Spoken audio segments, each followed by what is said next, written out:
Howdy, everybody. This is Steve, KM9G, and I'm joined by my friend from Jim. fashionable East Pintlala, Jim, KN4YCD. Jim, how are you? Doing great, man. Doing great. Ran out of So oxygen on that. I like the intro. Yeah, it's still too loud, man. It's a 2-minute video. It took me an hour and a half to make it. That was pretty cool. I did think toward the end there that we should have a voiceover like from NASA. Remove all cables, lock tank secured. You know, like Engines to power, turbines to speed. Well, To the Batmobile. maybe not that. There was something the 60s could have left back in the 60s. I didn't like it back then. I thought it was dumb. It was a kid's show, and I think that if you look at it from like a kid's perspective, then it might be okay. But yeah, it wasn't. Bruh, I was like in first grade. I'm like, why does everything say bat this and bat that? That seems bat stupid. Yeah. Or maybe second grade. I don't know. Whatever. Whenever that was on. It was full on camp, man, especially with the bat dance. Yeah. So anyway, thank you for the compliments on the new intro. I think the music's a bit loud. I might have to tone that down a notch. I thought the music, I didn't care personally for the selection because it didn't have wailing guitars in it. Not wailing on guitar, wailing guitars. But it was still pretty cool, and the graphics were It fit. spot on, man. It fit. I tried that because I know you like the 80s guitar stuff. I tried that with the 80s guitar stuff. 70s guitar stuff more than anything. Okay, the 70s, the classic rock. We'll just leave it at that. Yeah, and it didn't fit with the visuals. It just didn't work. It doesn't. It doesn't. But those visuals were just spot on. Yeah, James, that's exactly right. It was shagadelic. So there's this thing. He's talking about Robin. This is awesome. There's this video interview, and you have to find it on YouTube somewhere. But Burt Ward, the guy that played the original Robin, Yep. was talking about how he got so much chotch from being Robin on that show, and I'm like, what? You've got to be kidding me! Oh yeah, so much From being the sidekick. Yeah. Well, I mean, they were all like, Right. doing well.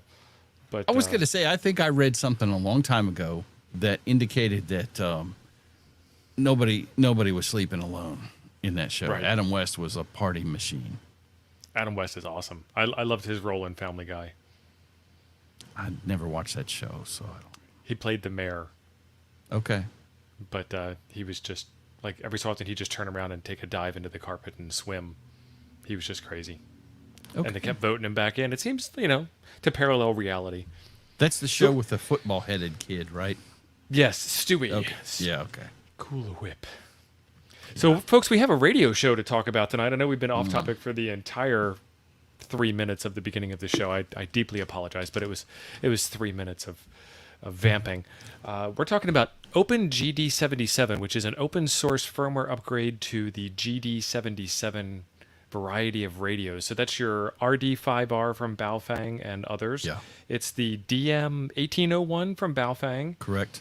Radioddity has a GD77 because we name things so well. So we took the GD77 like chipset motherboard inside the radio, and then we put it inside of a radio and called it the GD77. Innards. And then we made open source firmware and we called that OpenGD77 so people didn't get lost because it's hard for people to follow stuff. I get it. Right. Which is even more interesting because I couldn't find a website for OpenGD77. Did I miss that, or is it just the GitHub page?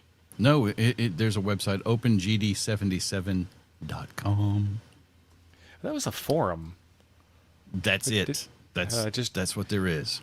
Dumps you right into a forum, and it's not. You want me to share that, or are you going to bring that up? I got it. You got it. You got enough stuff going on over there. So this is the OpenGD77 We almost didn't have this show tonight, people. I just want to say. So you get just dumped right into the thick of it. Yes, I accept the cookies in my private browser tab. So this forum is full of a bunch of people who shouldn't be trying to do this. First of all, second of all, I don't think they laid it out very well. The new firmware, any firmware you're looking for, or CPS, is under development updates. The rest of it, as far as I remember, is mostly people bitching about this doesn't work or that doesn't work, or if I do this, it hurts. Right. And I did this to my Fang.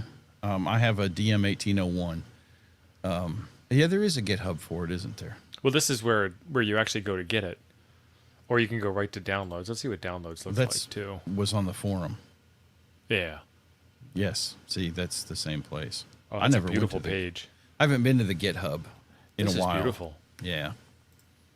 So, like Steve was saying, if you have, this is a Baofeng DM1801. I bought this. It was cheap. Baofeng had a 1701. This is DMR. Baofeng had a 1701 and an 1801. And I said, well, I'm going to buy the 1801 because it's got more DMs in it. Right. Right? So I bought it, and it was the most horrible, abysmal, Thanks, Sigel. flaming, pox-ridden of electronic Felger carb I have ever seen in my life. I hit the wrong button and removed you in the middle of your That's rant. okay. But we got the idea. I mean, I could do it again. I think I can repeat that. You could And probably so nail I it, was yeah. like, well, this thing sucks. And I stuck it in a drawer and just ignored it. And then one day, a miracle occurred, and I found out about OpenGD77. And yeah. And James, I am feeling better. I am. I'm still tired, and well, I was cranky before I got COVID, so that yeah, hasn't you've changed. always been cranky. Yeah. But I found this stuff, and I'm like, well, it can't be any worse. And hey, I hate this radio already, so let's give it a shot. And man, it's still not a pretty radio. It is not an Anytone or a B-Tech, Right. but it made it way more functional and usable. It added in a whole lot of features too. I don't remember the original specs on the 1801 exactly. And I think it had high power and low power, maybe, and that's about it. With the new firmware, you have like 5 power levels. Extra, super low, extra low, low, medium, and high, or something like that. And it actually shows you the power output rating in milliwatts when you set that power level, which is just, I thought, cool.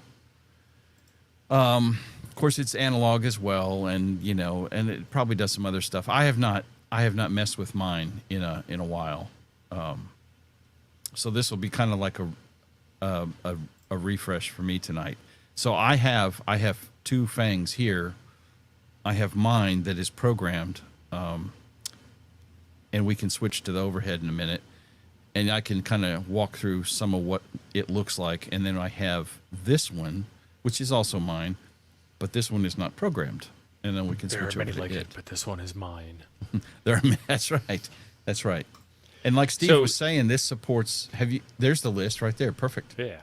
Perfect. Perfect timing. Yeah. So there was some comment in the chat as to what radios this supports, and it's the Radioddity GD77, the DM1801, like we talked about, version 1 only, or also known as the DM860, the 1801A, the GD77S, and Baofeng RD5R, which are UV5R looking DMR radios, which is pretty neat that they crammed a DMR radio in that little tiny thing. Right. The TYT MD9600 and the Redis RT90. Right. Hotspot. You can turn your radio into its own hotspot. That's Thank you. cool. I meant to mention that. Yes. And I have never done that. So that's probably like a whole nother show. That's at least a YouTube video there, Steve. Oh, sure. With the GD77 firmware, you can make the radio be a hotspot. So you could set this up. You could set this up in lieu of a Raspberry Pi, which you can't buy for less than $200. You could buy this for almost nothing and make this your hotspot, and then use a regular DMR radio to talk to it. Yes, that is a true statement. I've not done that. I've not tried that, so I don't know how well that works. But so you can. Marvin's asking if this is an Outer Limits or a Twilight Zone show tonight. I think the answer is yes. Yes. Yes, it is. Any of y'all ever watch Phineas and Ferb? Yes. Yes, it is. Yeah. The kid watched it. I love it. So it's a great show. There you go. Daddy time with daughter time. Right. Daddy and daughter time. I was going somewhere with that. I don't even know. You got 5 of them. I just got 1. Thank you. Yeah, I know. I couldn't make it through 5 girls. So, we're going to start doing, where are we going to start with this? We're going to start with doing the firmware install? Or are we going to start with showing the features?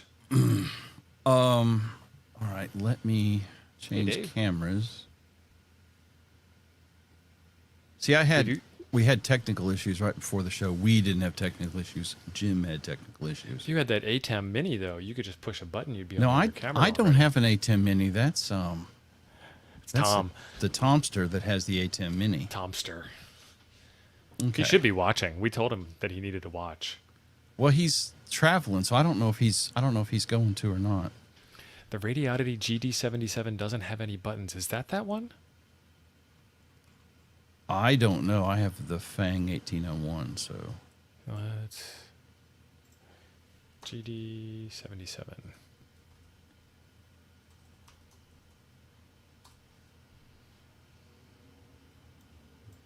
Put a view over there, and then we can do that. There we go. So we're looking at your radios and your Windows desktop. yeah. Let me change to that. Now Camera. it's just radios. No, the GD77 has buttons. It's like the 1801, only not as sexy looking. I think the 1801 looks pretty good for a Baofeng radio. And I, excuse me, sorry. I don't remember how much I paid for this. It was cheap. It was very cheap. I don't know what that meant. I think, is that CQ? No. The GD73AE doesn't have hardly any buttons. It's got menu, escape, function 1, function 2, and up and down arrows. That's a pretty nice looking radio, too. I was afraid of that. That screen is, Oh, it's washed out. yeah. Oh, man. What camera are you using? It's a Logitech Oh, yeah. webcam. Let's see. If I do this, this may help. Nope.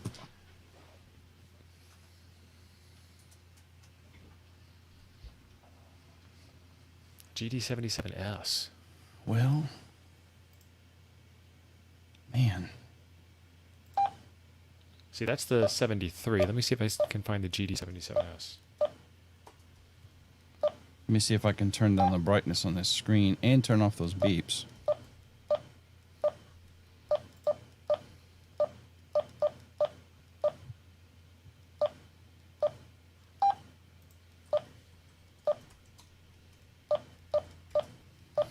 My lord, I'm about to have a psychotic break. Oh, okay. Yeah.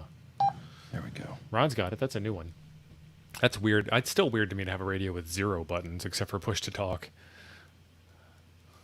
It's like it's FRS time.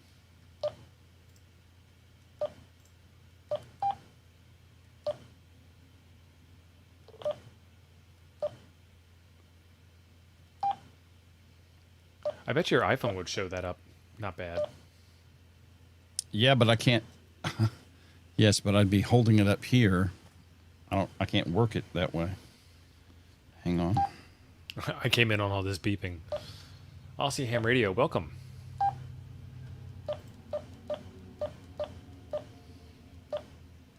Sound options. Beep. Please stop. God bless. How do you turn the damn thing off?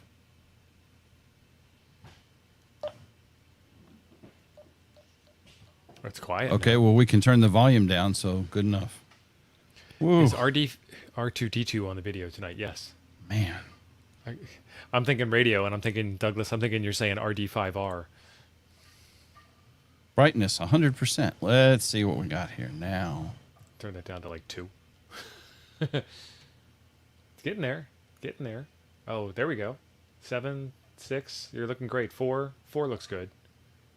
How's that? That looks pretty visible. You want it a little brighter. Yeah, a little brighter. 4 was good. Yeah. Okay. All right.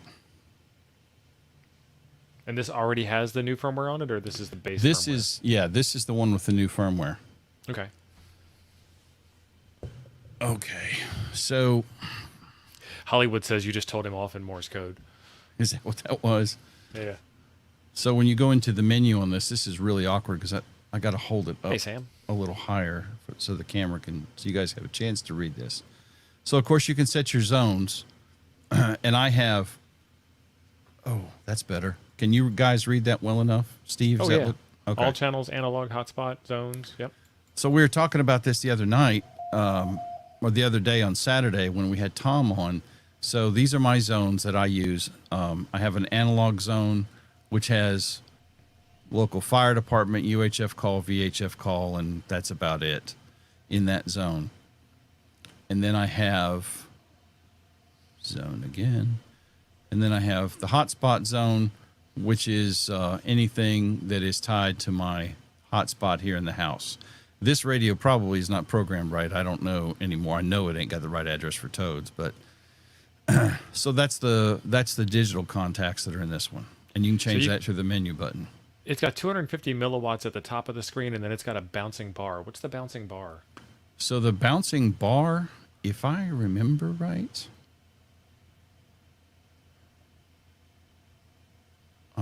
is like squelch or something. Okay.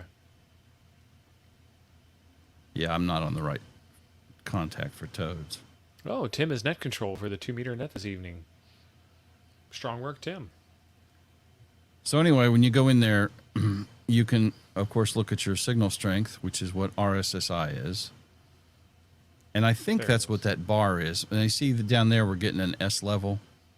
Oh, nice. I think that bouncing bar is our RSSI level. from You're the starting to hotspot. get like HF base station functionality out of a handy talkie. That's fantastic. Out of a very cheap handy talkie, yes. So then I go back to the menu. We can select battery, and that shows our battery life. Contacts. That stuff's going to be similar to a regular radio, DMR radio. Firmware info. This will show the version of firmware that's on mine. That's pretty old. I've got a more current one to load tonight, I hope. I think we can hit back, yeah, and then I don't go out of the menu. And then I can go to options, and menu selects in this. And then, of course, you can, I don't remember what some of these are.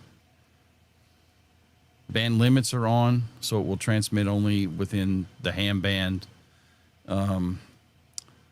What it considers the time for a long key press and a short key press. I mean, a lot of this is similar to any other specific DMR radio. I'm trying to hold my hand so this shows up well. Let's see. This is actually squelch pretty cool, levels. Jim. I didn't realize it. This radio is like $70. Yeah, It's nothing. it's cheap. So you can set your squelch level. It's a tri-bander. Technically, it does. At least it is now. I don't remember if it originally was, but it is now. So it's different squelch level for each band. The hotspot function is right there. Hit on and it turns on the hotspot. Again, I have never played with that, so I don't know how well that works or what you got to set up on it. Some of the stuff I'm not sure what it is. Factory reset, calibration. So we can go back to our main menu. Then we have our display options. And here we can adjust the screen brightness. Ooh, contrast.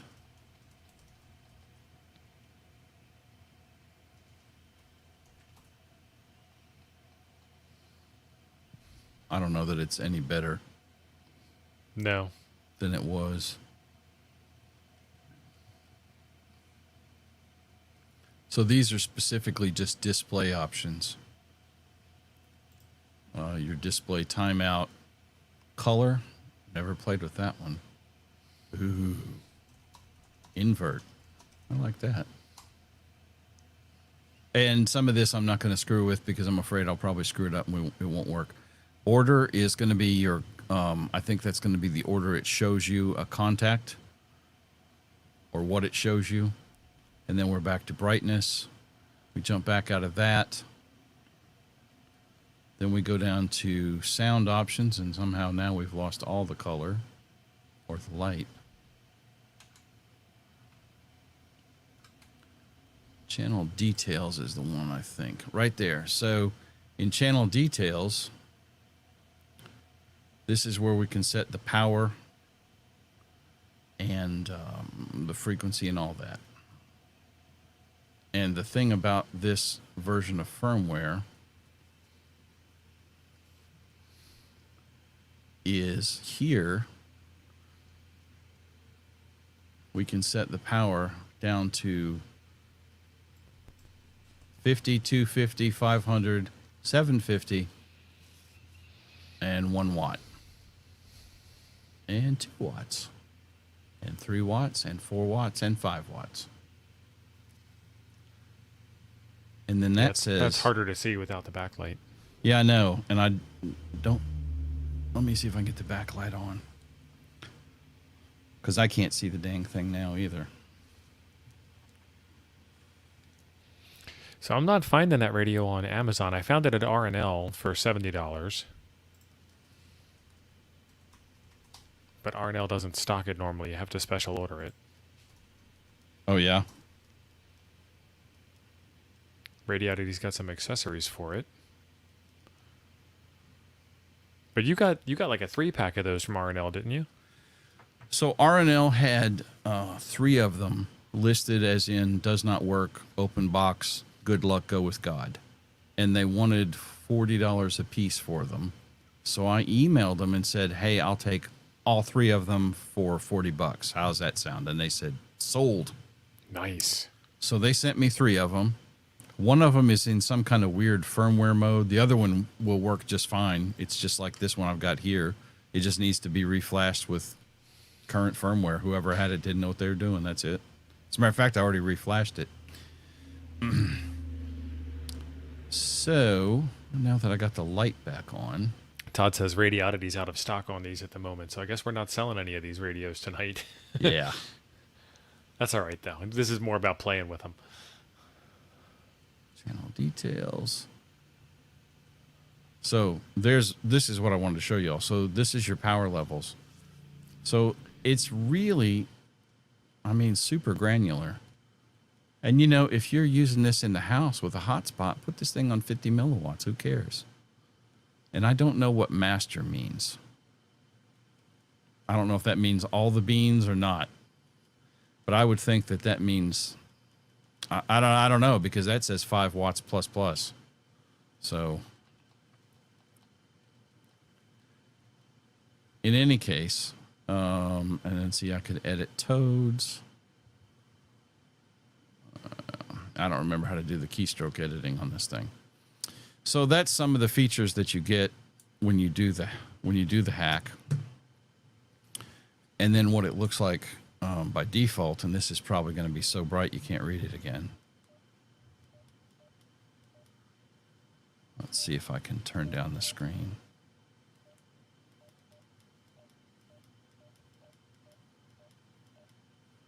Can't do that. Don't have that option.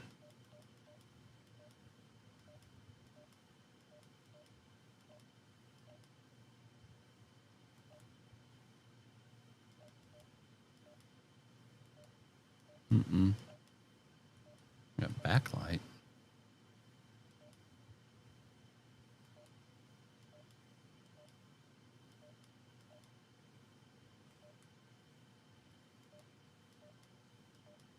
Nope. You can't set the screen brightness on it by default. So it's in full doodah mode. And I can turn the backlight off on it, but that's about all you're going to get. So when you go into menu, let me turn off the backlight. That may help.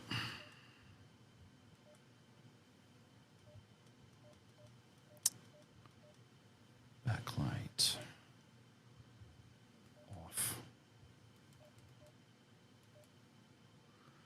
Okay, so also the other thing is you can program these function buttons. Yeah, I've messed with this one. It's at least been programmed. So you can set the function buttons on this just like you can any DMR radio. A long press will do one thing, a short press will do another on these 2 side buttons, and then there's the duress button, which none of us use as a duress button, and that's also programmable as well. I don't know if I've got it coded. Nothing. So that one's changing my power. And this is on the default firmware. You can see I have high power and low power. So with the modified version, you have, 27 different levels. James, you would do well to get a 70 DR, and I have one I would be glad to sell you that I don't need anymore. That'd make you a very good deal. Number one, long time, boom, boom.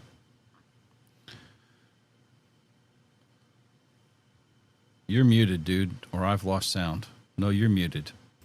I was muted. That was awkward. How long For have you you. been talking? I don't know, for like 15 minutes. Man, I've been standing here. I'm just running my jaws nonstop. I'm like, is he going to breathe or talk or something? Crap. Okay. No, I had to sneeze. I wanted to keep that out of your ears. That's fine. I coughed in y'all's ear. So anyway, so you can program those to whatever you want. That one's on transmit power. And if I long press it, do I get something different? Yep. Monitor mode off. And then this one shows me the battery. And a long press gives me, I don't know what it did. Anyway, so that's it. I don't know how old these are. I've had mine for,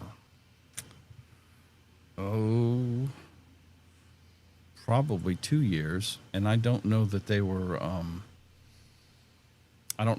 new when I got them. So, all right. So if you want to do this, what you're going to do. Let's do it. Oh, this is okay.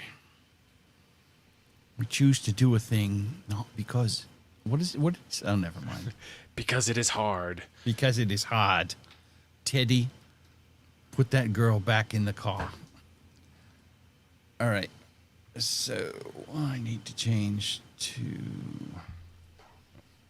that one. In this decade and do the other thing. Not because it is easy, but because it is hard. But because it is hard. That's right. It's hard for him to pronounce his R's. Well, he's non-rhotic. He's from Boston. Right. Non-rhotic. That trip across the Atlantic, the very first trip on the Mayflower, it was very difficult. And they had to leave everything behind, including the R's. I don't know. I think I'm gonna get rid of the radio screen because I don't know that it's gonna add a whole lot of value. It'll be super hard to see, and I don't have enough hands to juggle this.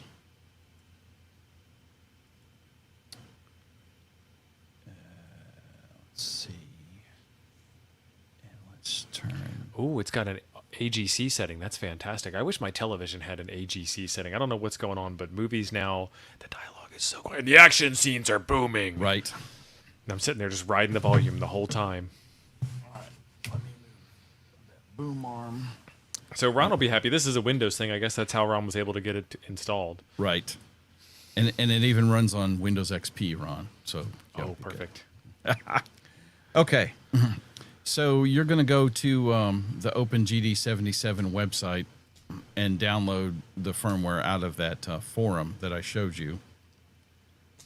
And I've already got this installed on this computer, but we're just gonna reinstall it.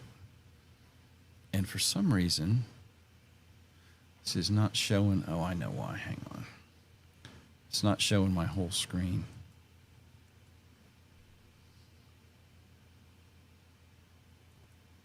But will it run Bob? Yes, it will run Bob. Okay, I guess it's.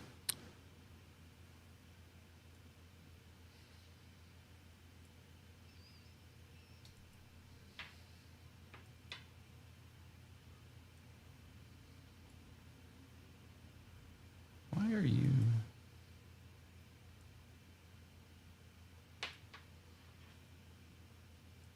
No demo survives first contact. Reset transform. Well, I did, and it's Worse? it's not resetting it. Right click, transform. How about fit to screen? There we go. That'll work. Okay. Excuse me. Sorry about that, guys. So you've gone to OpenGD77 and you've downloaded the firmware. Then what you're going to do is we're going to install this. You're not seeing my mouse, are you? You kind of see the highlights. Yeah.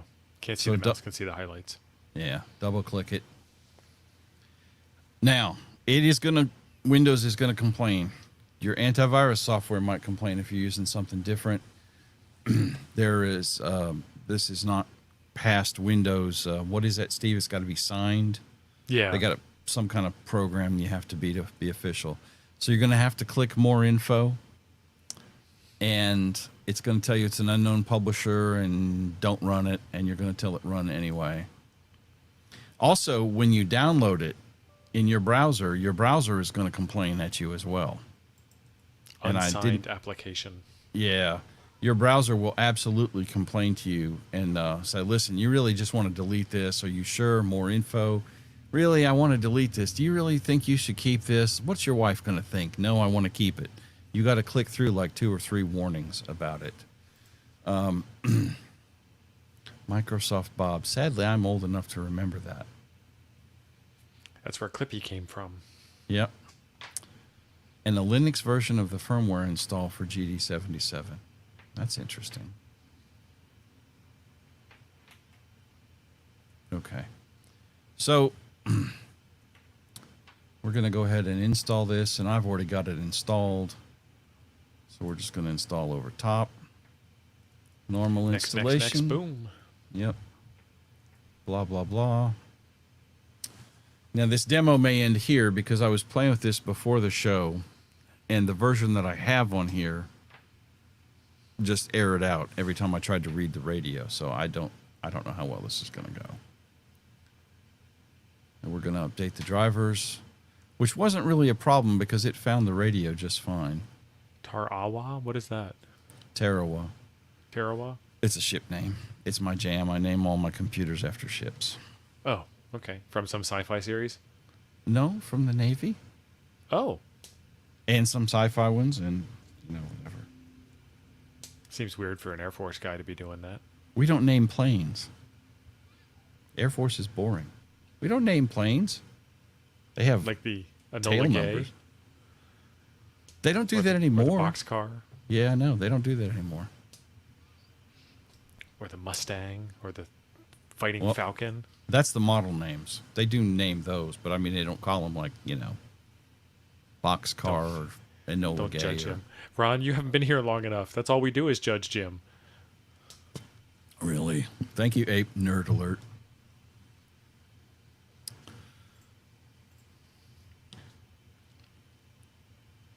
Okay, so the drivers are installed. Our CPS is installed. If you want to, you can go into your device manager here and figure out what COM port. If I remember this correctly, it'll find the COM port. I'm not 100% sure. Oh, and it won't find the COM port until you turn on the radio. Minor details. Hey. Well, FYI, some of these cables, not this one, some of these cables are the COM port. And some of these, the radio is the COM port and the cable's just wires. Yeah, so what he's saying is on some of the USB plugs, you'll see they're bigger than normal. That's because that's where the actual COM port chip driver is. And then the rest of the cable is just wire. Yeah, Ron, it depends on what kind of radio it is.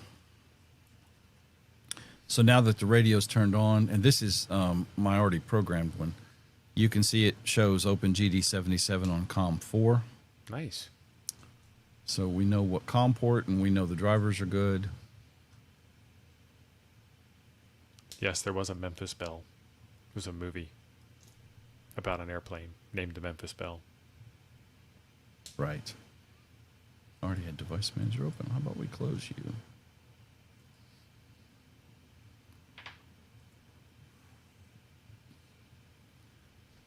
So, starting from the left over here, new CPS file, save the one you got, open one off disk. Settings, this is going to be all of our settings. This is just like CPS software. I mean, it's the same thing. There's nothing new or special here. If you know how to work any CPS software, this is just like that. Program, so we can read. Yep, that's it. It don't like Windows 11 or Windows 10. This is Windows 10.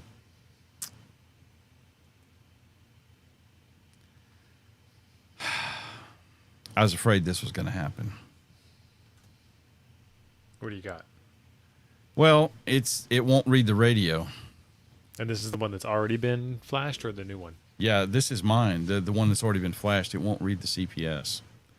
Because I was trying to get it to pull the CPS, and it's saying it can't find it, which means none of this is going to work either. So you should be able to come in here and back up the settings out of the radio. See, it's dying.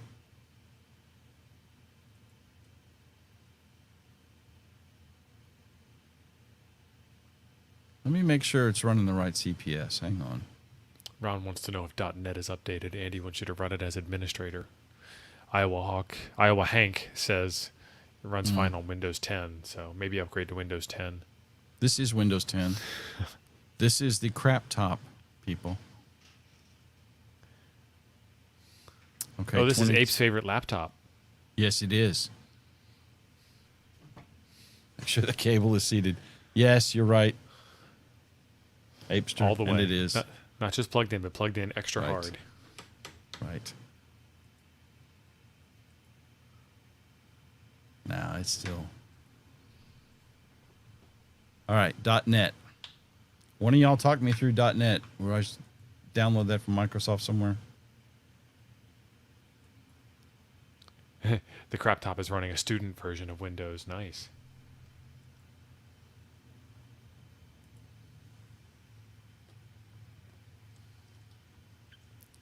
Get the hammer.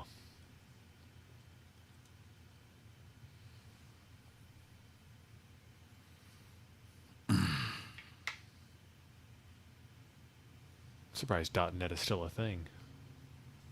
I'm not a programmer, so I don't know.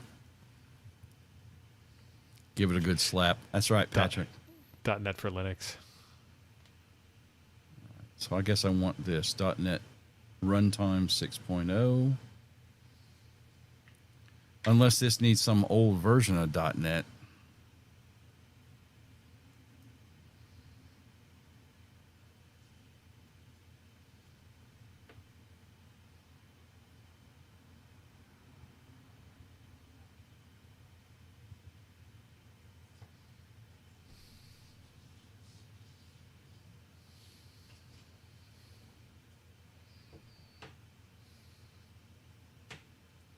Oh, Pat got himself an S-Bit-X. Nice. Which one is that? I don't know all the differences between them. Because we had the U-bit. Is that the one you've got still? No, we've got the USDX. This is the USDX. That's right. The U-Bit-X and the S-Bit-X are different radios. Shooter ready. The best laptop for ham radio. That's right. LOL like crazy. Okay. All right. Is there any other .NET stuff you think I should install, you guys? Or is the 6.0 version? JSS says 3.5. James, you are right. If you already have a good laptop, use the good laptop you have. Yeah. Don't go out and buy this thing. I'm kind of underwhelmed. Ape is right. It's a flaming piece of junk.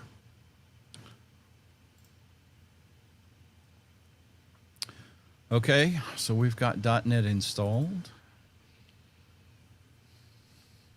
Let's do this again.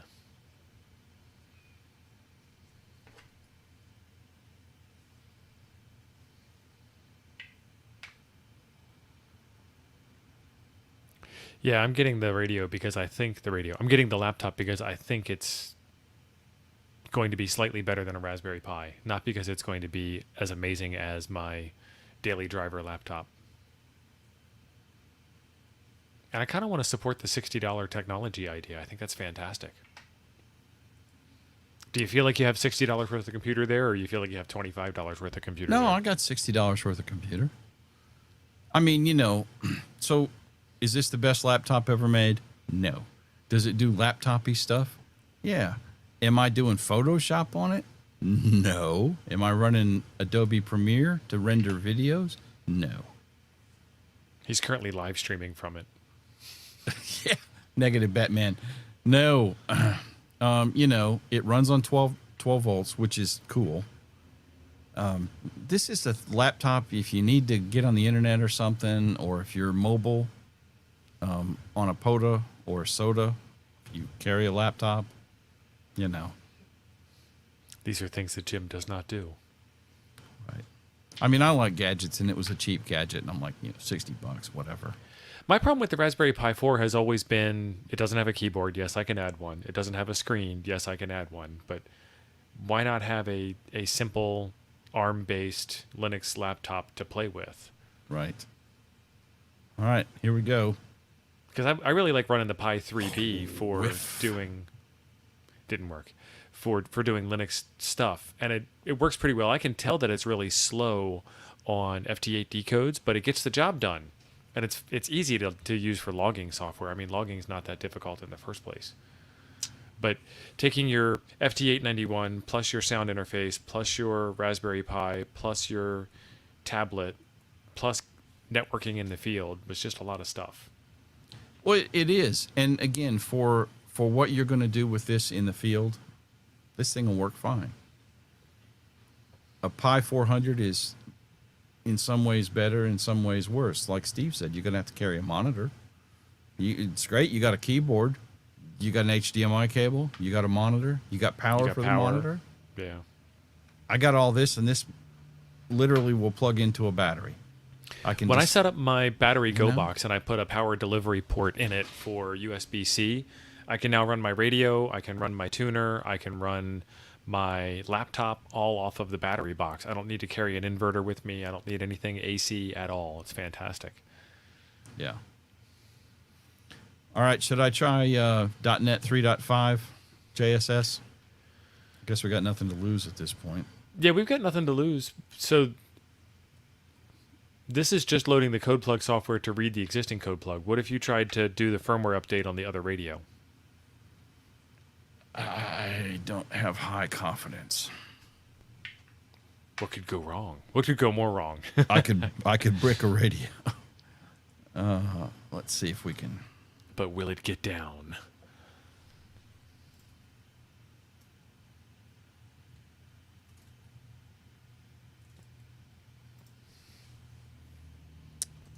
What time is it? How are we doing on time? Oh, Lord. Not even an hour yet. Feels like 3. This could be a repeat of the D-Star show. It could be. Brojet, Side Boom, what's up?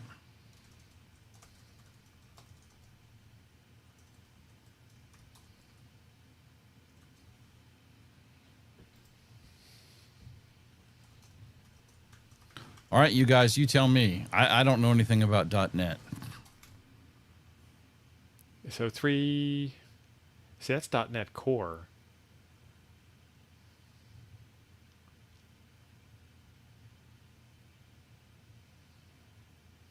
Yeah, I don't know. So you think this is like the programmer version as opposed to the end user?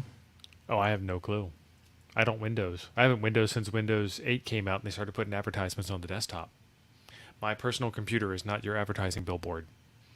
Back to Windows 7. Looking for .NET Framework downloads. Ah. There you go. .NET Framework 3.5 SP1. Do that one first.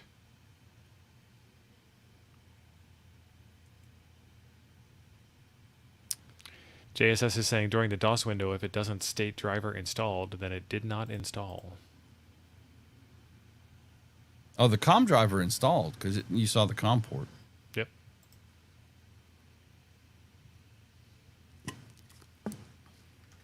No, Joe Brett, I wasn't worried that we were running out of time. I was afraid that, dang it, we still got a lot of time.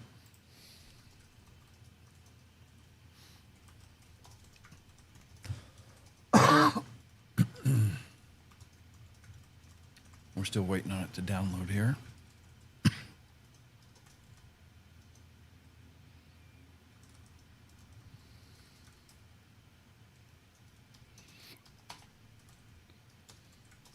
Yeah, I've had this working under Windows 10.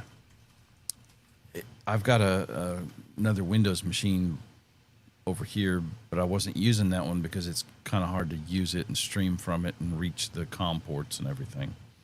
So I thought, well, I'll set this up on this crap top because, we'll see.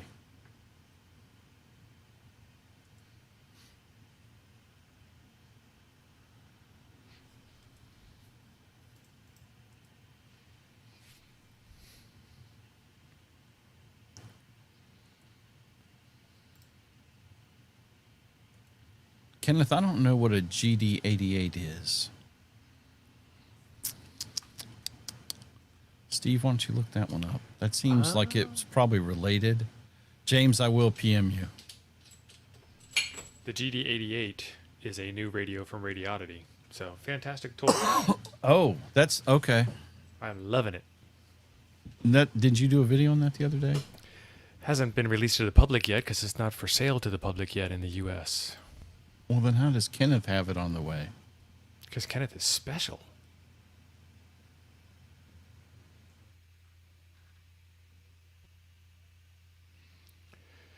But that radio will be out in a week or two, and it's looking like it's pretty good. It is a much better radio than your GD77 variety.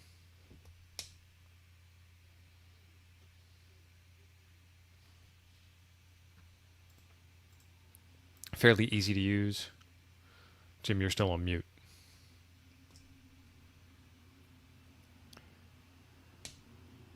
Put your favorite flavor of Linux on it, load hammers, and go do Podo. That is correct. That's what I'm going to do. I'm going to remove Windows from it and put Linux on it. Yeah, I know I was on mute. I was coughing.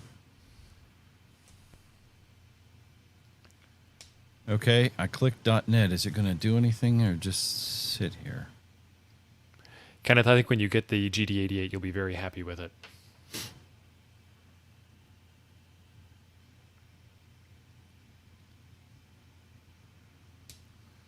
The problem is, according to what Ape was saying the other day, that putting Linux on it could be a little problematic as well, right?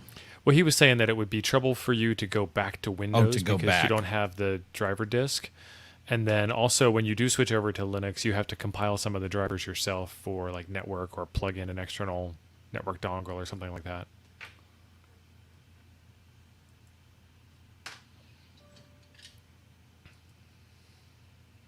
Yeah, the GD88's a good quality radio. It's got a good feel to it. It's color screen, icons, all modern, like you'd expect a brand new radio to be, as opposed to, buying a brand new radio and having it already be 5 years old and feel. Hi. Can you show it? Are you allowed to show it? I'm not. I have no idea, but there it is. Oh, that looks pretty.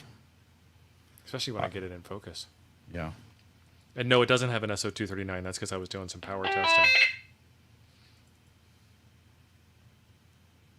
Nice screen. Man, that screen is gorgeous. Yeah, I'll have a video out on it. There is the. They already have a radio that is like a mobile size. And the mobile size radio is running the same operating system, the same user interface. Let me see if I can figure out which one that is. Okay, well, I can't get it to read the CPS, so we're going to go and see if we can get it to flash firmware and break this other radio.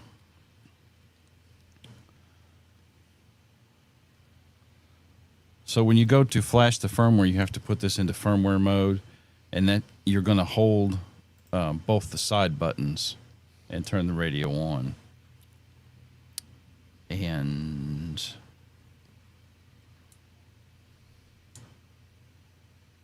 did that come on?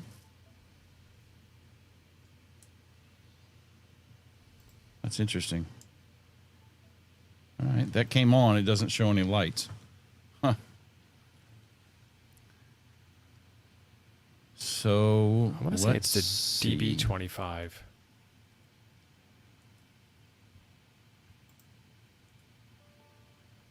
Yeah. Yeah, see, it's not. It's the DB25. Is the HT, is the mobile equivalent of the GD88 HT. Did we lose our COM port? We did. So it's in firmware mode right now. Steve, why don't you see if you can find instructions? I haven't done this in 2 years, so I don't remember. And I don't know if there's something else I'm supposed to be doing. I turned it off and turned it on in firmware mode, and I heard the computer beep, but this app is acting like it can't find it either. It says install the latest CPS, Done. which is the Windows software. Check the installation instructions, so read the documentation. There's a dedicated button in the CPS firmware loader window. Select your radio type. Select a file and update. Yeah, so let me... It won't let me click backup flash. No So you can see console. my screen now, Jim. You're in a different piece of software. Firmware loader. He says go to extras. Oh, I don't have that. This is the OpenGD. This is like from the beginning of the month. Off of GD77.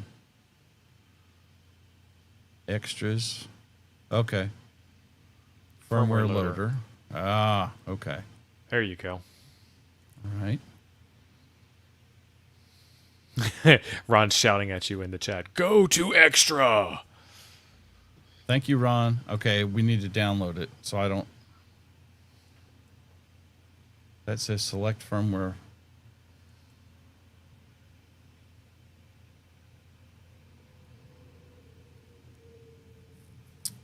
Is this the instructions you had up?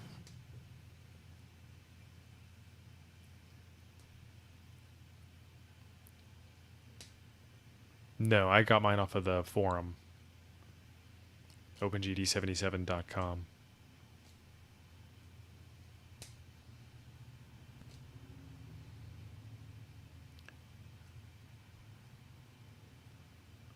Oh, yeah, they've changed this. This is a good bit different.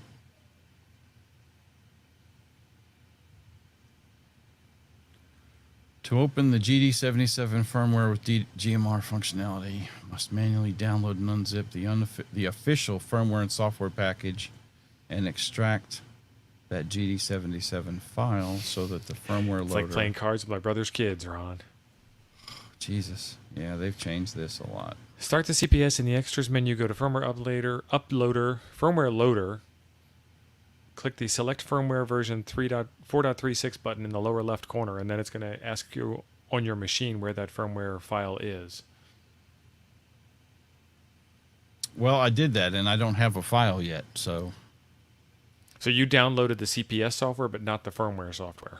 I did not get the firmware software, and we have to get that firmware loader as well. You had the firmware loader showing on your screen. So you need one more file. I did not have the firmware loader showing. Sure you did. When you went to the extra menu, that right there, that's the firmware loader. So the first button on the bottom left, select firmware file, should open a file dialog And that box. wants this SGL file that I got to get yet. I Correct. don't have that. I don't have that. That's what I was trying to get. Yeah, so we're confusing terminology. You were saying firmware loader, and you were saying firmware, and I was saying firmware loader. I got to get this dingus. Exactly. Okay. All right. Dingus. We must acquire the MacGuffin. The file. Okay, so that's what they're talking about. The file you selected was not the official Radioddity firmware version 436. Okay. Thank you. Okay.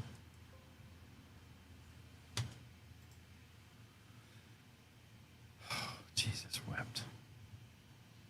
It's weird that you need the official firmware to do this. And it doesn't want to take a mouse click and close the dang window. Okay, that's weird. Let's minimize you.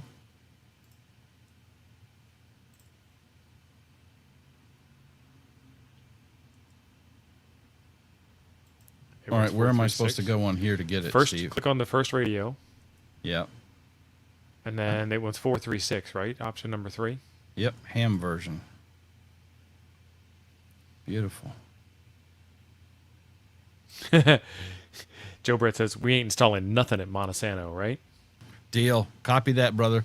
Listen, Joe Brett, this is not installing software. This is creating mnemonic circuits out of stone knives and bear claws. But I'm with you. Okay. You've got that downloaded with your 900 megabits per second. Yeah.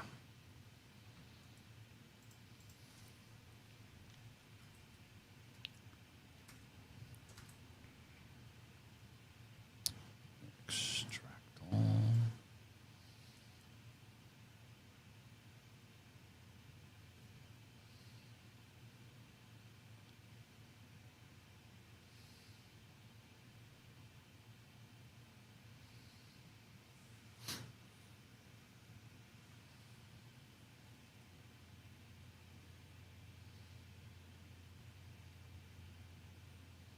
Okay. So that's there. So,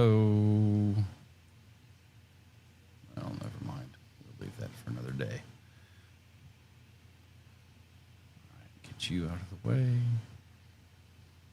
Bring you back up. Ron, should I go to extras?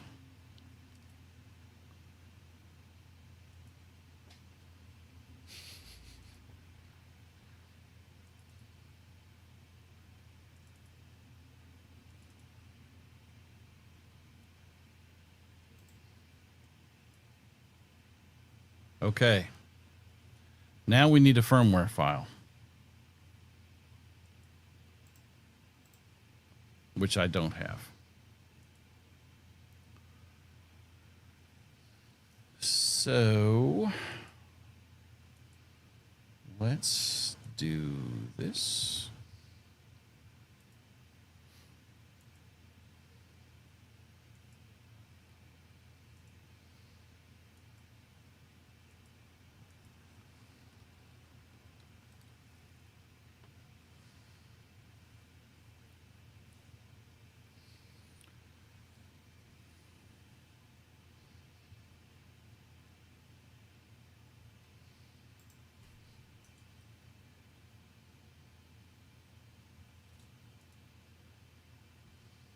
And I guess it's in development updates.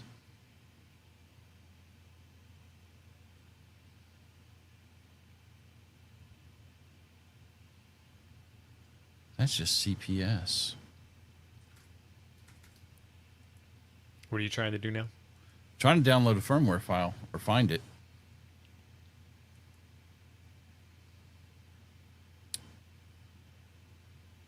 So you extracted the zip file and got that loaded in? Yeah, that's done. We're good on that, but right now we need to do this. We need to load a firmware. And that's what I can't find yet. All right, let's see. So we did this. CPS, installation instructions, unzip the SGL file. We did that. Start CPS extras. Click on firmware. We did that. Go to where you save that file. We did that. Plus DMR is now displayed in the loader window. Turn on your transceiver in bootloader mode, which it actually already is. Select the correct radio model. It already is. Select a file and update. A file selection will pop up and open the selected GD77 firmware you want to flash. Okay. So Alright. did you hit that last button? I don't have a firmware file. That's what we're looking for. You have two pieces for this. You have that SGL file, which is like Right. a bootloader thing. Right. I don't have no firmware. We got to find the bin file. They're making it look like it just magically creates it when you hit that button. Yeah, actually their instructions are kind of ambiguous, but yeah, it doesn't. Select a file and update, and when you hit select a file and update, it opens up a file selection dialog box and wants a file. Okay, so hit that. Humor me on this. Hit the button in the lower left-hand corner. I didn't see if you did this or not. Select firmware version 4.36. Yeah, and you And then select grab that, which is SGL file. the bootloader. And we're And good. it doesn't say anything. Yeah, it says you're good to go. We're verified. Are you looking at what screen are you looking at? I'm looking at your Windows screen. There it Okay. is. Has Yeah. been verified. Okay, hit OK. Yeah, I've already done that. Yeah, like I said, I didn't see it. Hit the Okay. select a file and update. So that's where they kind of got- dropped out. Yeah, their instructions don't tell me where the hell that firmware is. And that's what I'm trying to find right now. Okay, so let me see if I can find that bin file.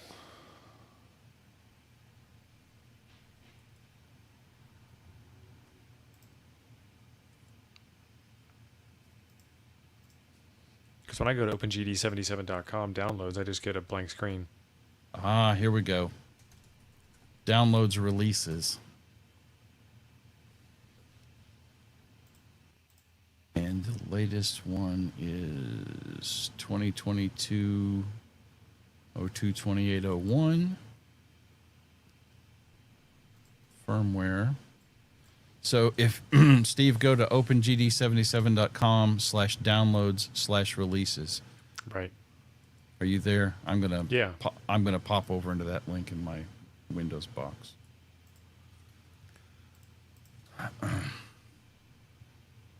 I'm remoted into this laptop, so this is kind of a giant pain in the yada to Focus. deal with.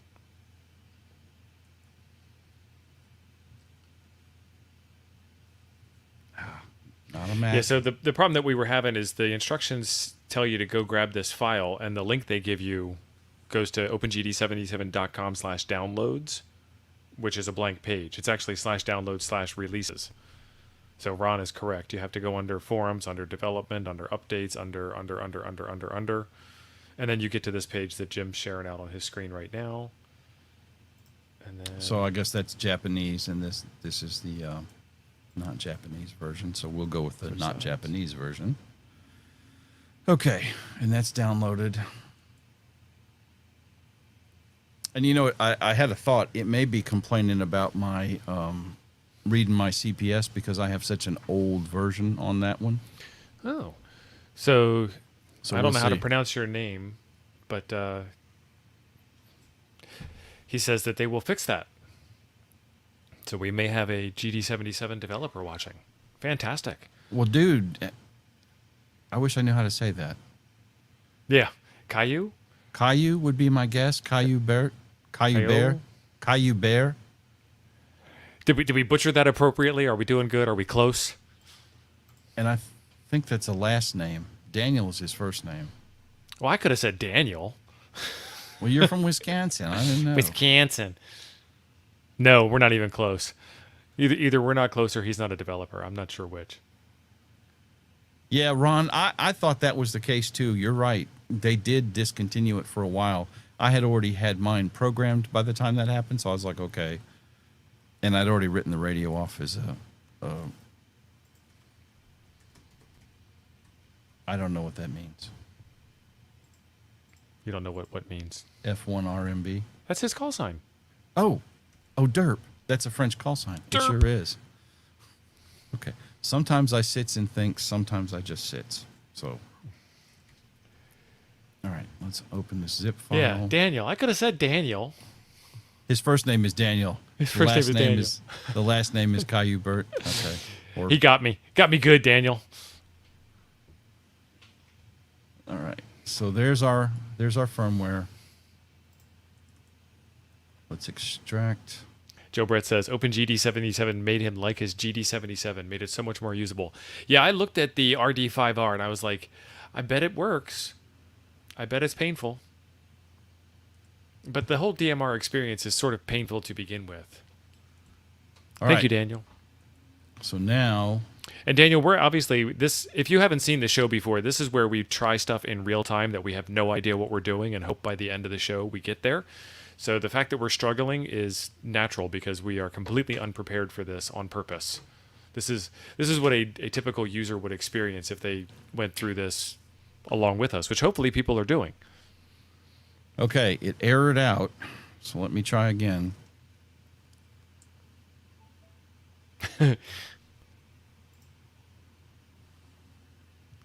From the guy who's got 3 first names.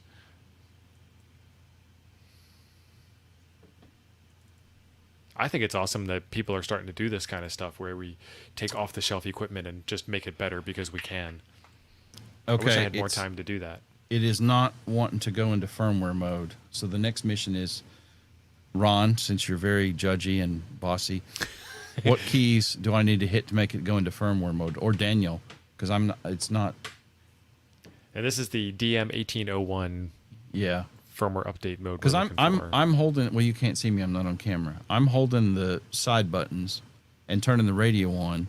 And when I do, and you probably can't hear it on camera. It says SK1 plus SK2 plus power on. Yeah, I did. And I hear a doink out of the computer. Which says your USB is connected. And I say select a file and update. Open. And he does have the DM1801 firmware, Ron. Yeah. And Todd is absolutely correct. This is it right here. It is not the destination, it's the journey.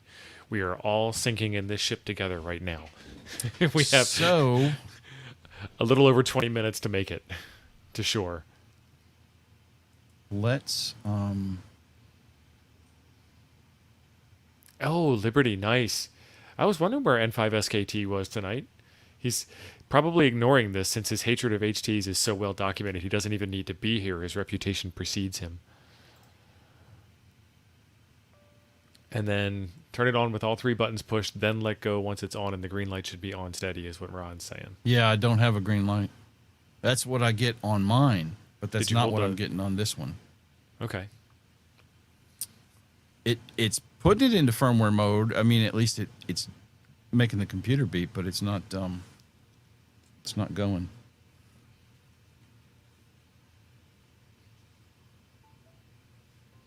Iowa Hank says he didn't have any problems doing this. That's new.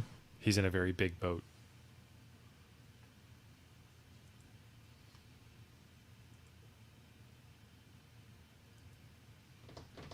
All right.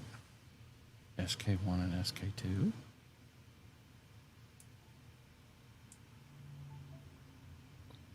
JSS is saying you've got to do a whole bunch of USB driver wizardry. Remove your Windows USB driver under your computer port and then re-add your COM port manual interludes. Oh my God. That's not going to happen tonight. I can guarantee you that. Yeah, Daniel, it's detecting it. It doesn't seem to want to work. And the screen should be blank, Ron says. It is. Yeah, the screen is blank. So load up that software, the CPS software, to do the firmware upload. Yep. Because it's a new HID device, human interface device. I guess that's technically human interface device. Now extras is gone? Now extras is gone.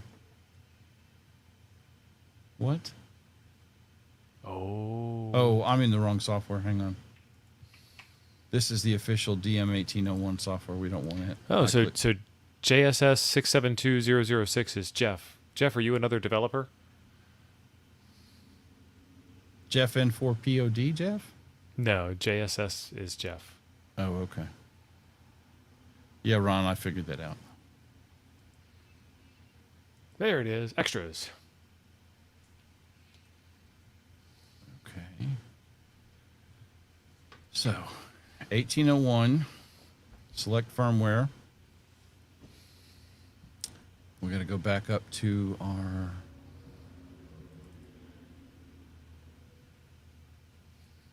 What in the hell? This is some of that OneDrive garbage.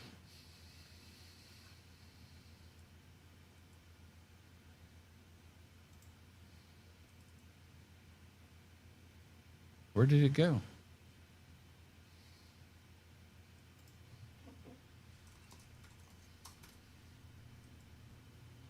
What are we doing here?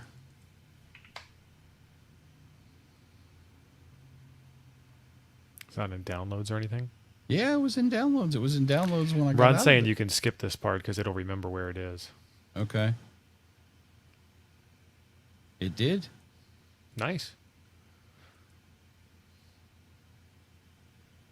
So hang on 1 second. Don't do that yet. Too late. Oh. Haha. But it's working. It's working. So carry on.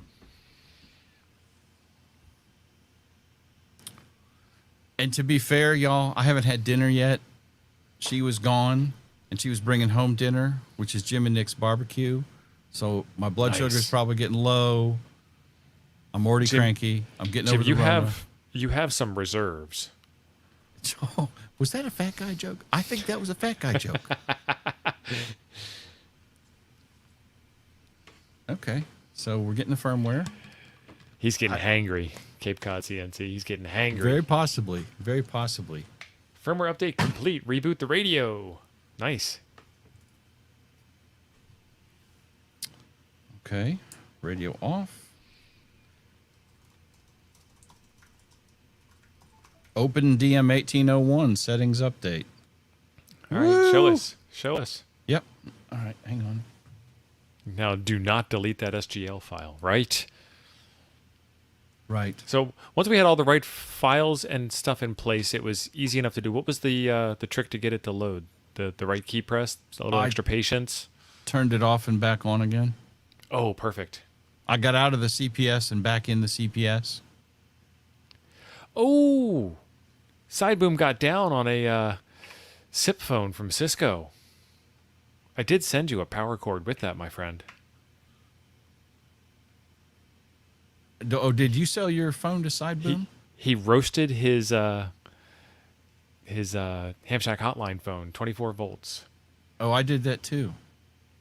Sideboom, you know how to fix that, though. Open it up, remove the old char from the circuit board, put some new non-char on. Okay. Oh, we're in Good super Lord. bright mode, too. Yeah. Okay. I bet that's fixable. Yeah, it is. Because now, ooh, they have really updated this. All right, let me see if I can get this where we can see it. Ooh. Yeah, it's updated a lot.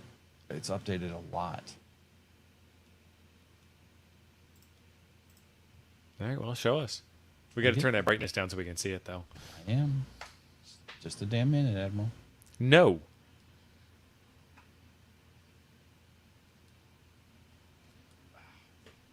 That was Bones, right? McCoy? No, that was Spock. Oh, okay. Kirk said, or Spock said, Captain, I noticed you've been, or Admiral, I noticed you've been using a lot of colorful metaphors. And Kirk was like, well, yeah, it's just the way they talked all the time around here. They couldn't say anything without swearing, which is freaking true. And so then later, when they were in the Klingon ship about to take off from Earth, I believe, or grab the whales out of the ocean, one of the two, then Kirk was like, Spock, hurry up. And then Spock just, flat out says, just one damn minute, Admiral. All right. Hang on, people.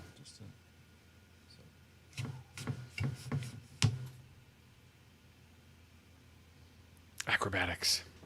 Yeah, it's a boom arm. Man, that thing is still. It's slightly readable if you hold it at the right angle. There you go.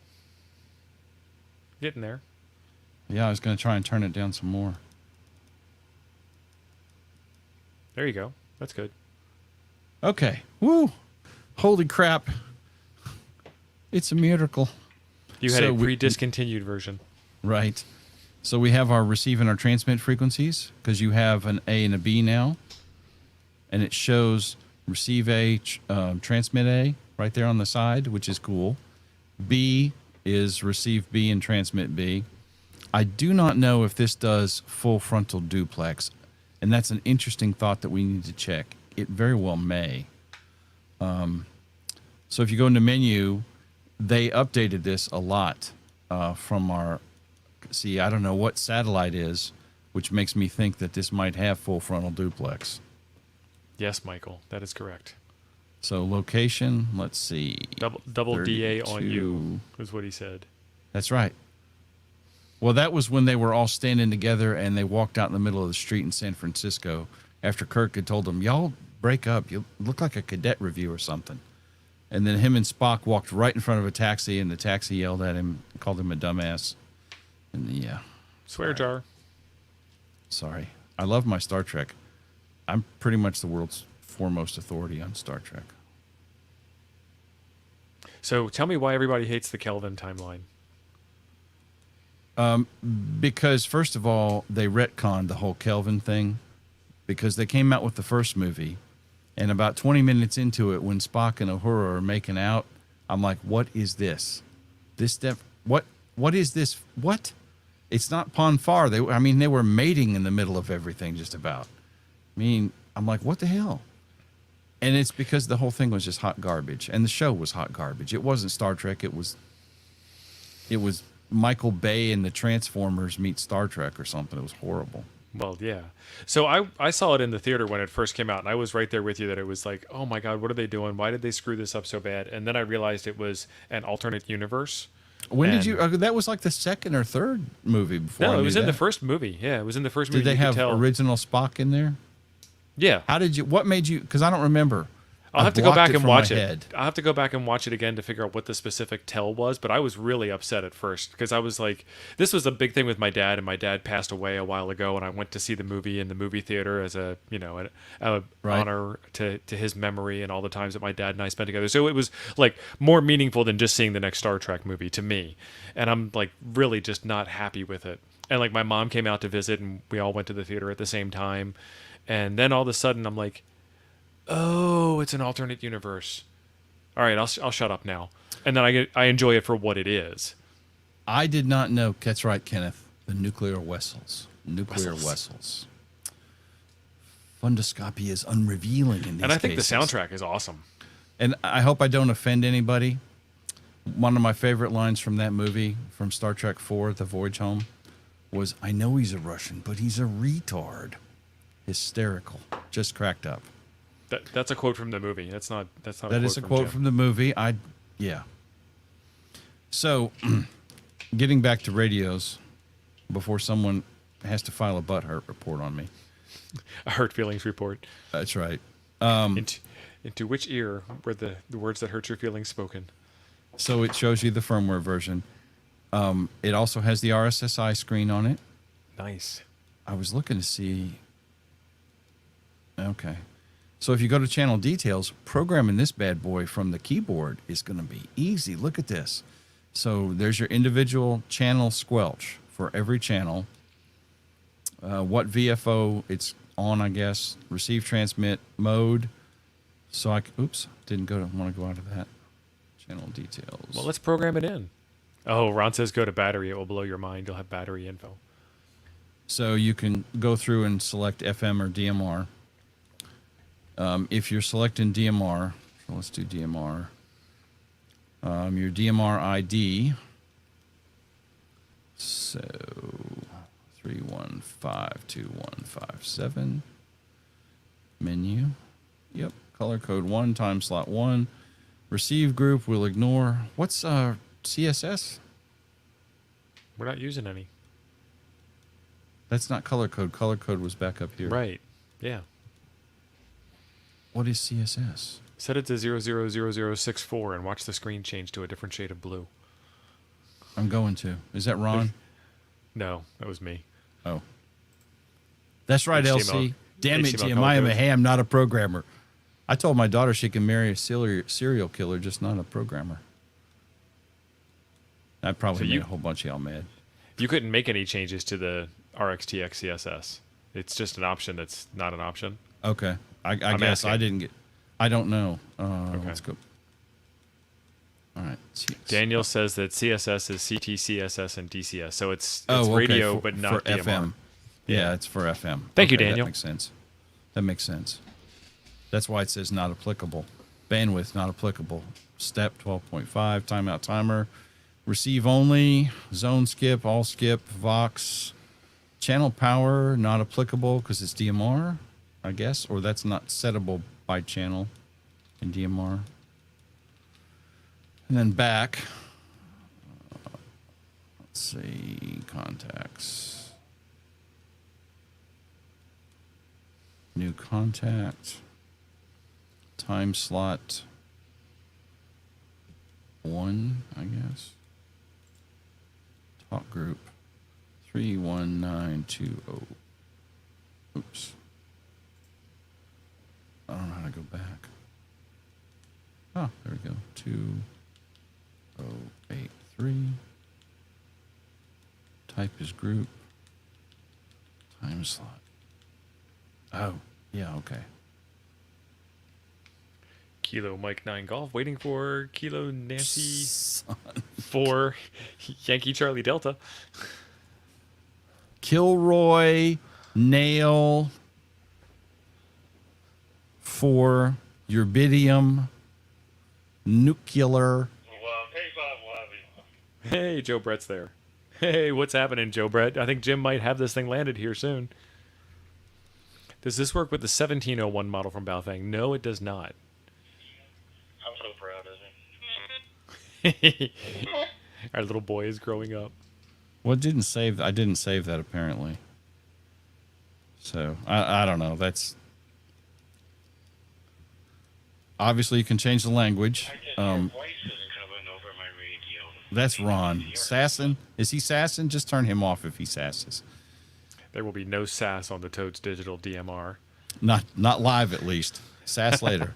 So the original one is only Chinese and English. So this one adds Turkish, English, Catalan, Spanish. That is, I think, Finnish. I don't know what that one is. That's Dutch.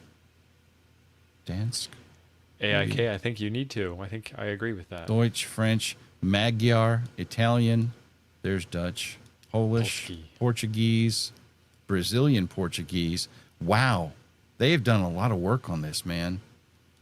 Slovenian, Spanish, Suami. I don't know where that is. Svenska, that's Sweden. Cool. And then we still have our options. So sound options, beep durations, beep volume, mic volume, if you want a squelch tail and you're a psychopath. General options. Satellite manual, satellite auto. I don't know what how those get set up. Hotspot on and off. Wow. Ron says Hotspot you can Blue have the DV, The Star Trek MMDV. theme on at boot. Yeah. Yeah, they've added a lot to this. They've added a lot to this. Band limits on or off, so if you want to use this as a Mars function, you can. I would guess. Scan delay, scan mode. I think the scan speed goes up with this as well. Holy Damon's asking what the Toads DMR ID is. 319-2083. 319-2083. 319-2083. Operators are standing by. Display options. So time, can you change your time zone to local? I guess it's going to get it off the network. Time Cool. zone. LEDs on. I don't know what LEDs. I guess on transmit. Info. TS, power, both. Both. Battery, percentage or voltage. Do percentage. Contact, one line or two, or auto. Order CTDBTA. KI5FWJ, 6-zone killer monitor. Hey, Ryan, I heard you. Color invert and color normal. Contrast minimum brightness like we had, so. We saw that already.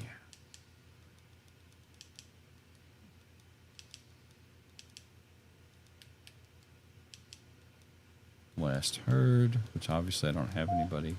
Radio info. So KM9G. that works.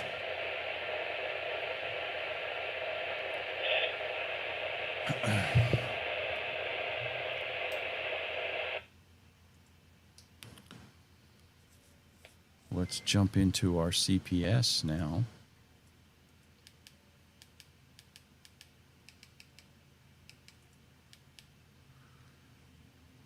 And can I read from it?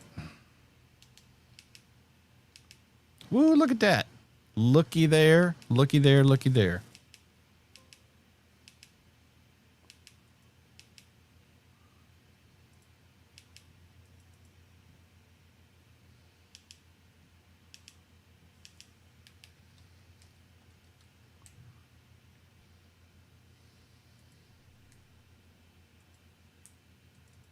So to go into these, you have to double click.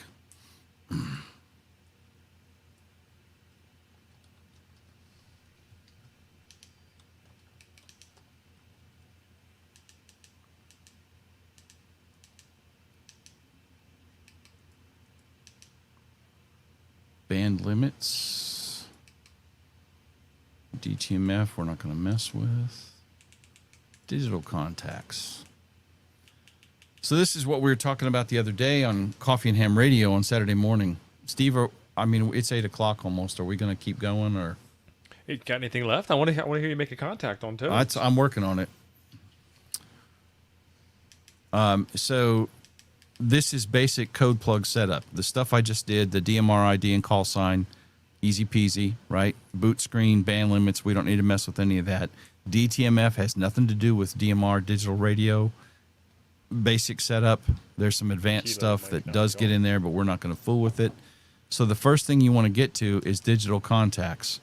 So I went in here and we're gonna make one. We're gonna make this a private one. This will be KM9G. And what is your DMR ID? 317-0318. And we're going to make this a private call.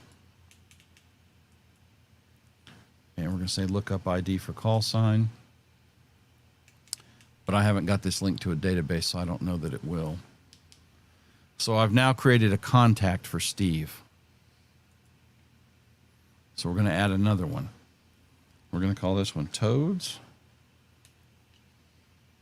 And it is 319-2083. And it's a group call.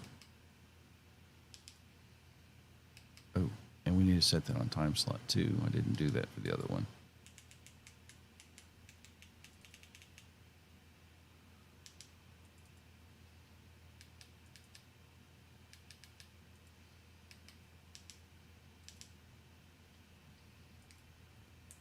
Okay, so there's a couple of contacts that we've got.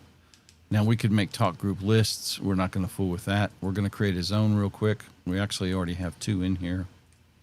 We're going to rename this one to QTH. And that one we're going to rename to repeater. But we're not going to do anything with it tonight anyway. So QTH. Then we're going to go to channels. Now they've got a whole bunch of stuff added in here. And I'm not going to use any of these, obviously. So what I'm going to do is see if I can delete them. Kilo Mike 9 Golf. Just keeping the frequency clear. Oh, I see what you did there. That was good. Okay, so I'm hitting delete.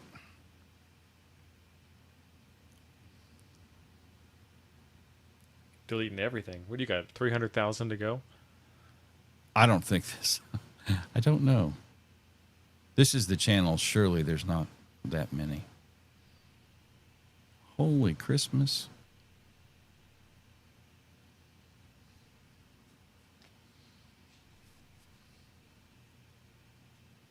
Yeah, these are channels, not contacts. Okay, I'm tired of that. We're gonna just ignore all those for now. So now I need to make a couple channels for these contacts for the hotspot. So let's get that where we can see this on this screen. So it's digital. I don't remember what my DMR hotspot frequency is because I haven't programmed it in a hot minute. 433.25. So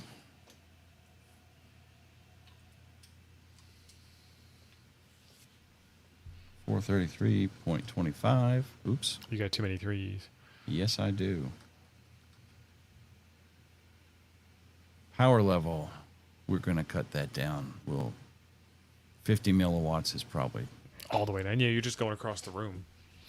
Yeah. Actually, I'm going right up there. You can't see me pointing. I'm about 3 feet away from the hotspot. Good operator practice. Use the least amount of power required to get the job done. And 10,000 watts. I would bet. Yeah. I don't know what master does. 40 watts? What? Okay, somebody in the chat needs to figure this one out. What? So we're going to go with 50 milliwatts. We don't care about any of that. Radio ID is 1. Talk group list we're not going to use. Color code is 1. This is going to be Steve. So we're going to name this channel Steve M. And he's on time slot 2. All the way to Which the I right. need to make sure I'm on Every time slot 2. Yep. That is correct, Cyboom. What is it? Master means the default that is listed in the default config. Okay. Why not have a Roger beep? It's my shack. Are you judging me, Joe Brett? Clear the radio ID. Clear the radio ID field. What is the radio ID? Is that like if I have multiple radios, Daniel? I haven't messed with this in so long. Okay. So that should be See you correct. later, Andy. That should be correct for Steve. Andy, take it easy, brother. And then we're going to go one more. And we're going to call this one Toads.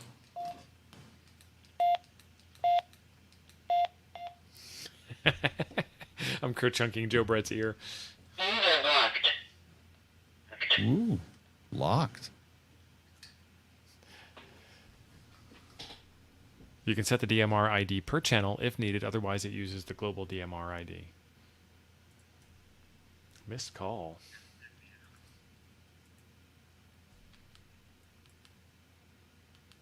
Oh, the radio ID field. I got you. That makes sense. If you only got one, there's no point in having to set it over and over. Okay, so like we were talking about the other day, I made a digital contact called KM9G, and I made a digital contact called Toads. Steve's contact, the KM9G one, is Steve's DMR ID, and that thing is now a contact. I made one for Toads with Toads DMR ID. So there's 2 contacts. Now, to use these in my hotspot, I have to make a channel, and a channel is where I tie a digital ID to a specific radio frequency in whatever zone I'm using. Now, I've only got one zone right now, and that's all we're going to mess with, but It's good so I enough. could have a KM9G contact designed to go through the local repeater on a completely different frequency. So that's why I have a separate zone. If I'm outside the house, I'm going to be on the repeater zone, for example, and I would hit our local DMR repeater. So I could still hit KM9G, but it'd be KM9G that's tied to the repeater, not KM9G that's tied to my hotspot in the house. Okay, so those are all saved, and we are done with that. Yep. So this is the frequency for the hotspot. My power level. I could call this KM9G as well. Might as well, because I know who that is. And you can set some parameters for it. Timeout timer, I've got it on infinity. I'm not using a talk group list. We're using default color code of 1. My hotspot is set up for time slot 2, which I think is default for Pi-Star. And then I'm taking the KM9G contact and tying it to that channel number 1. By the way, Steve, there's the answer. There's 385 more they thoughtfully put in here. And then number 2 is Toads, and that's on repeater slot 2 using the Toads contact. And it's supposed to be 1. So we're good to go there. That's done. Now that we've got those saved, what does internet download do? Ooh.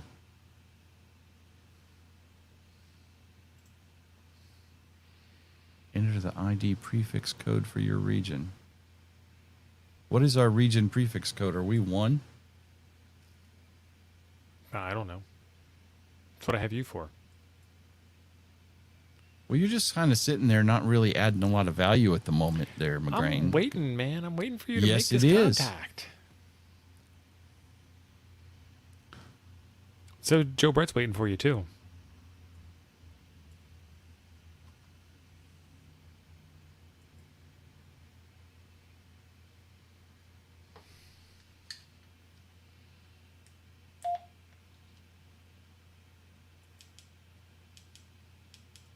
User blocked. User blocked. You got to unblock me, Jim. You're getting that on DMR? Yeah, I kerchunked too many times.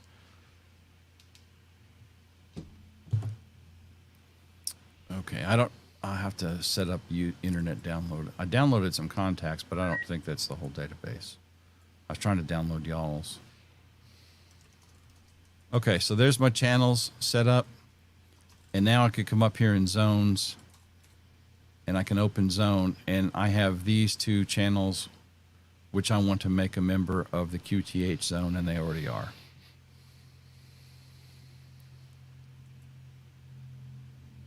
And then that should be it. So now we can come up here to say program, right? And it's writing that. KN4YCD.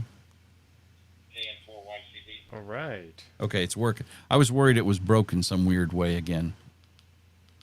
That's not with the correct radio. That's what. Yeah, Patrick, but I'm cheating. This isn't with the GD77 yet.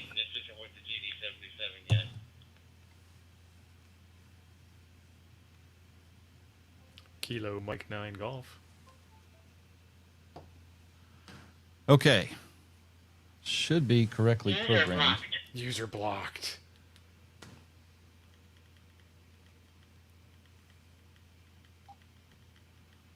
KM9G, KN4YCD. Are you going over the talk group? Oh, I thought I was. I was trying to do your private one, but I don't think it programmed them as DMR channels. KN4 YCD from KM9G.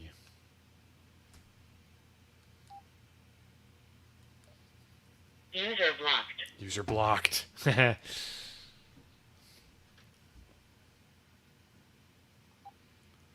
KM9G, KN4YCD. That's not working. I missed something. I saw somebody come through, but I don't think it was you. Oh, that's working. KN4YCD calling toads on the GD77, OpenGD77 firmware on the 1801. Woo woo.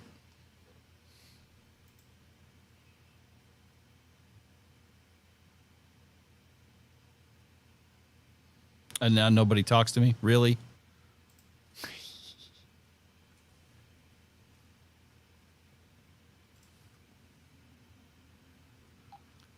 K5YVY, KN4YCD.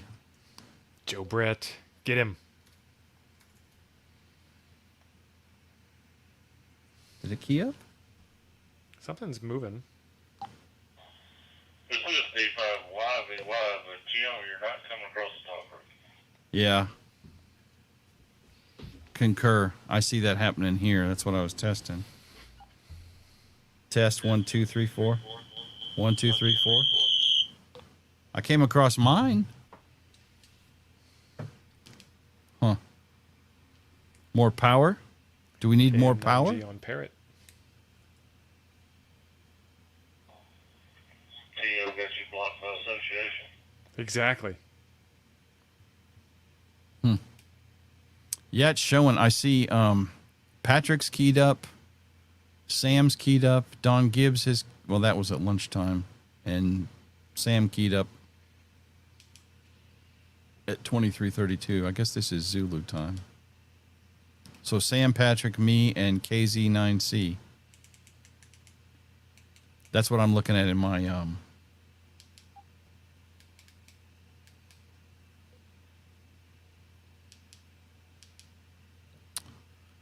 wonder if I...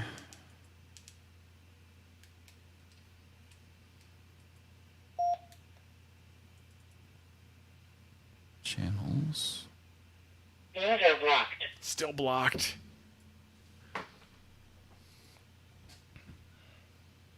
You can enter any talk group private contact from the radio keyboard. Nice. Oh, good. We need to test that then. All right. How do I do that, Daniel?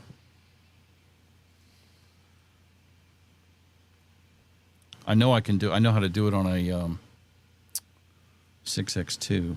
Yeah, that's my favorite feature of the 6X2. Menu. Channel details.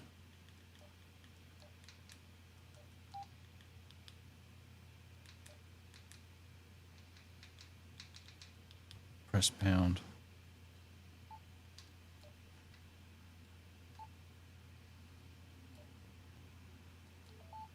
Ah, don't press and hold. You just press 3, 1, 9, 2. It will unblock me soon. It's been like 10 minutes, man.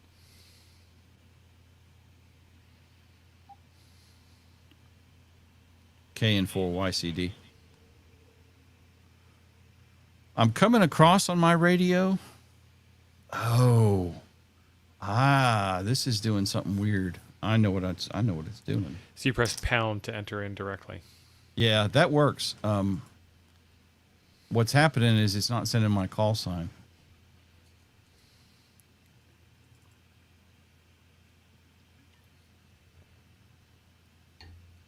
Is that radio ID your... Yeah, is that Daniel? Is that? I bet that's what this is. 208 Pound it. 315. Press pound once for talk group, twice for private. That's what's wrong. I got that wrong. Upload it. Yep. I still have to say this has gone better than D-Star, Stephen. Oh, for sure. We've actually got it to the point where your radio is arguing with you. And I'm locked out, so this is great. I don't know how to unlock you. I think it might be a Brandmeister thing. I don't know why it locked you. Oh, I was kerchunking. I was trying to Son, how much aggravate did Joe you Brett. kerchunk? I was trying to aggravate Joe Brett, so enough.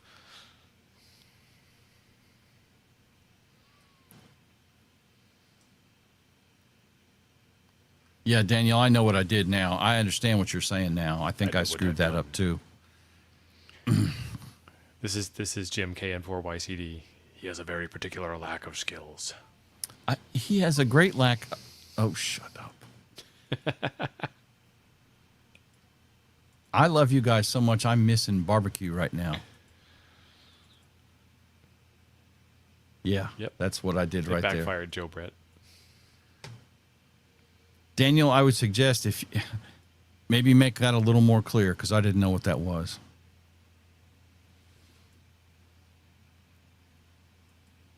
That's, yep, okay. So let's actually save this. Of course, the only way to find out that I'm unblocked on Brandmeister is to kerchunk it again.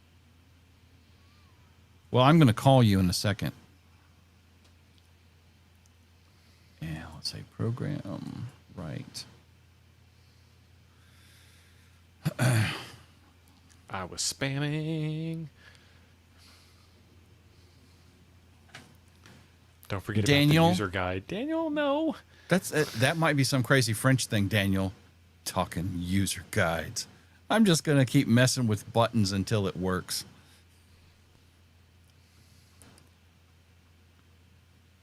Actually, Daniel, I'm glad you're here because I want to pass on my congratulations and thanks to the people that do this. This is great. Oh, yeah, this is fantastic stuff. Because this made this radio just really, I mean, and I had messed with the old version like 2 years ago. Way better. All right, so there's reprogrammed.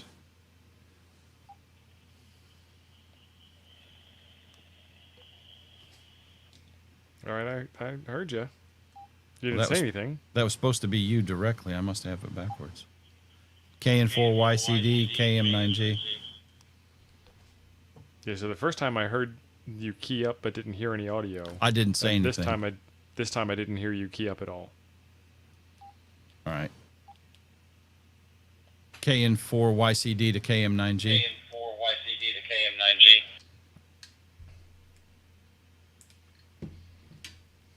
That's a direct call. KM9G. Did you get me this time? Not hearing you. Turn that radio off. User blocked. User blocked. KN4YCD to KM9G. KN4YCD to KM9G. So that's working.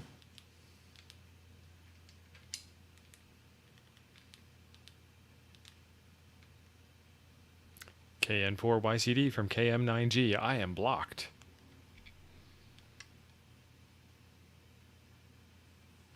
User blocked. See? I don't understand that. I'm on the timeout chair from Yeah. Brandmeister. Because we're not going direct. We're going through Brandmeister. No. Well, We're not in Yeah. the same room, so we're going through the internet. yeah. 3170318. Is that correct? Yeah, I'm hearing you. You got it right. Okay. And then Toads 3192083.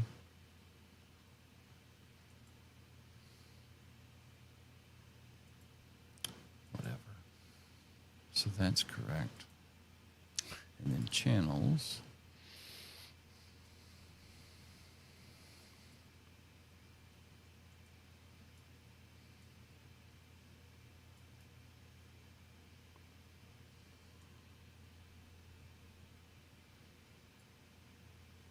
So nobody will be able to contact me right now. Well, they can contact me. I just can't reply. You can't talk to them. But you should be able to talk to Joe Brett.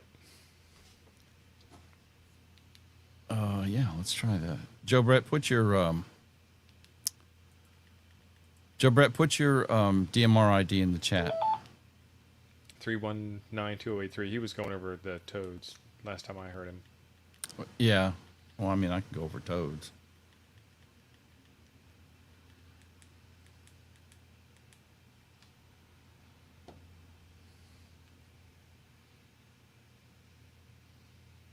Repeater slot 2.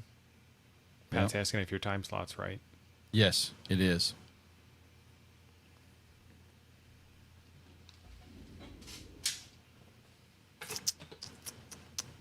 Because you can't see it, but I'm up in my hotspot in another browser window. Well, okay. Joe Brett. It's like playing cards with my brother's kids. K5YVY from KN4YCD. See, I heard you. Don't stand in the corner. I'm playing with another radio. Like playing cards with your brother's kids. You ought to watch this guy on Nuggets try to program the radio. K5YVY. 3128122. That's your digits, brother. Kilo Mike 9 Golf. Yeah, I'm familiar. I just couldn't figure out how to find it on the radio. So now, you said you're on what radio are you on? Are you on a GD77? I'm on the radio ID GD77 with OpenGD77 firmware. K5YVY. Thank you, Icon Outstanding. Yeah, Daniel, it's a simplex hotspot. I don't. I'm running 50 milliwatts all the way over from Mississippi to Alabama. K5YV. Right. Steve keeps having something that keeps talking in the background. Oh, is that your D-Star radio, That's Steve? D-Star. Yeah. This is I'm weird not hearing talking. you guys talking. All I'm hearing is the D-Star announcements. That's weird. I can't talk on the radio and on YouTube at the same time. Switch your camera over To to your gorgeous face. Yeah, I said that with as straight of a face as I could muster, guys. KM9G on D-Star.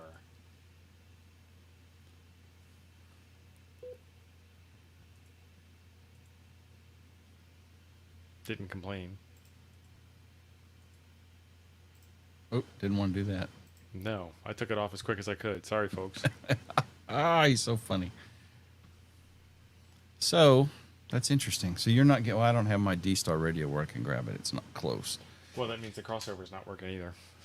The crossover has to be working to some extent because you're getting call I'm getting signs on your announcements. Yeah. D-Star radio.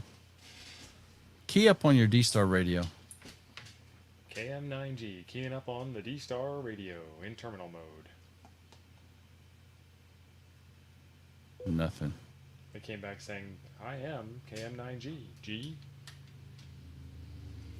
What are you connected to? Are you on XLX 546A?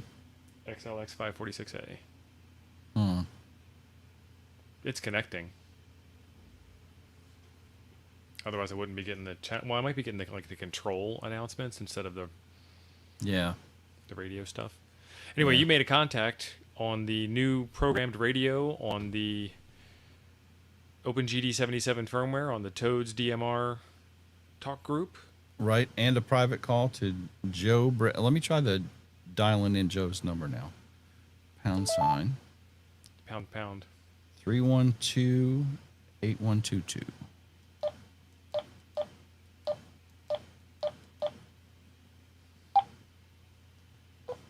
Oh, that did not work. 312. My ICOM lady acknowledged. What do your I hit for existence. enter, Daniel? Pound again? Ron's asking Daniel if he's a member of the Discord. The Toads Discord is linked in the description of the video. Come and join us. We have a digital Toads room where we talk about all this stuff. Ah, menu again. But I think I forgot Joe Brett's call sign now. Or his his DMR ID. KN4YCD, K5YVY.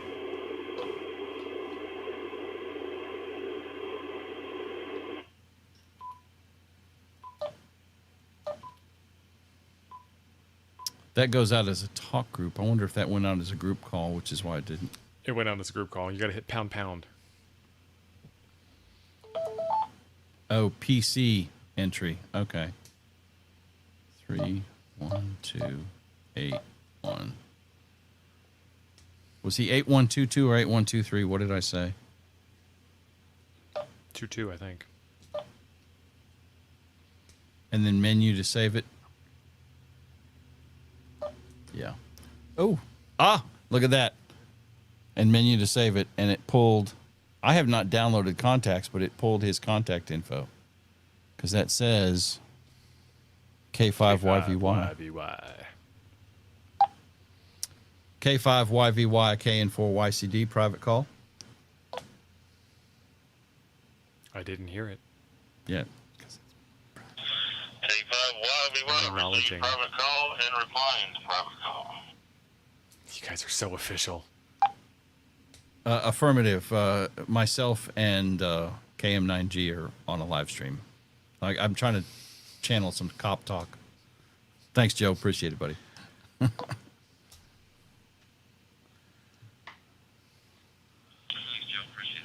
Check. Check.